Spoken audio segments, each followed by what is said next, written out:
বাংলাদেশ আনসার ও গ্রাম প্রতিরক্ষা বাহিনীর সদস্যদের যাতায়াত ব্যবস্থা আরও সহজ ও আরামদায়ক করতে ৮টি ভিন্ন রুটে বাস সার্ভিস চালু করেছে বাহিনীটির Bangladesh Ansar welfare trust BAWT। সম্প্রতি বাহিনীর সদর দপ্তরে অনুষ্ঠিত এক উচ্চ পর্যায়ের সভায় বাহিনীর মহাপরিচালক মহোদয় এই নতুন রুট প্ল্যান ও ভাড়া নির্ধারণের চূড়ান্ত অনুমোদন দেন।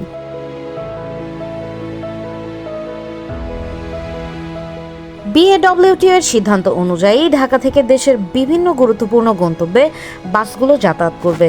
বাসগুলো প্রতি বৃহস্পতিবার সকাল 7টায় ঢাকা থেকে ছেড়ে যাবে এবং ফিরতি যাত্রায় রবিবার সকাল 7টায় ঢাকার উদ্দেশ্যে রওনা হবে। উল্লেখযোগ্য রুটগুলোর মধ্যে রয়েছে ঢাকা দিনাজপুর ঠাকুরগাঁও, ঢাকা চুয়াডাঙ্গা, ঢাকা খুলনা সাতক্ষীরা, ঢাকা বরিশাল পটুয়াখালী, সিলেট ময়মনসিংহ, ঢাকা খাগড়াছড়ি, ঢাকা কুমিল্লা এবং ঢাকা রাজশাহী। এতে বাহিনীর সদস্যদের জন্য ভাড়া অত্যন্ত সাশ্রয়ী রাখা হয়েছে। রুট ভেদে ভাড়া 200 টাকা থেকে শুরু করে সর্বোচ্চ 700 টাকা পর্যন্ত নির্ধারণ করা হয়েছে।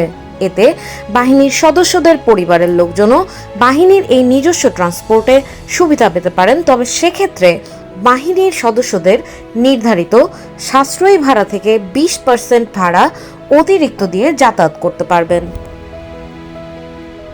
এছাড়া মালামাল পরিবহনের জন্য 5 টন ও 3 টন ট্রাক এবং ট্রুপস ক্যারিয়ারের ভাড়ার হারও প্রতি কিলোমিটার ভিত্তিতে নির্ধারণ করা হয়েছে।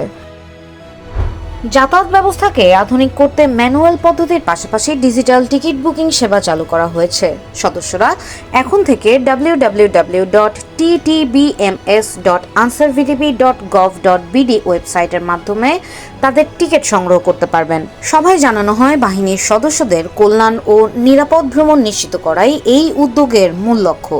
বাংলাদেশ আনসার ও গ্রাম প্রতিরক্ষা বাহিনীর এই উদ্যোগ বাহিনীর সদস্যদের নির্বিঘ্ন ও নিরাপদ যাতায়াত সেবা নিশ্চিত করবে বলে মনে করছেন সংশ্লিষ্টরা। প্রান্তিক কণ্ঠস্বর, ঢাকা।